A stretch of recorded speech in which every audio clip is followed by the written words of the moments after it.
നമ്മുടെ സഹോദരിമാര് ജോലി തിരക്കിന്റെ കാരണം പറഞ്ഞ്, കല്യാണ സൽക്കാരത്തിന്റെ കാരണം പറഞ്ഞ്, മറ്റ് മാമാങ്കത്തിന്റെ കാരണം പറഞ്ഞ് നിസ്കാരം ഉപേക്ഷിക്കുന്ന മോനെ മോളെ, ഇതിൽ അല്ലാഹുവിന്റെ വിട്ടുവീഴ്ചയില്ല.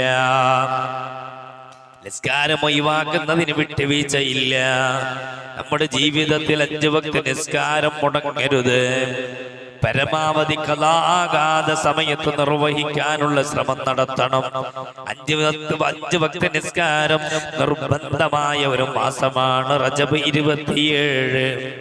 ആ രാത്രിയല്ലോ 5 വക്ത് നിസ്കാരം എന്ന സമ്മാനവുമായി മദീനയുടെ പൂനിലാവ് നമ്മിലേക്ക് കടന്നു വന്നത് മുഹമ്മദ് മുസ്തഫ. നിസ്കാരത്തിന്റെ വാർഷികമാണ്. 5 വക്ത് നിസ്കാരം നമുക്ക് നൽകപ്പെട്ടതിന്റെ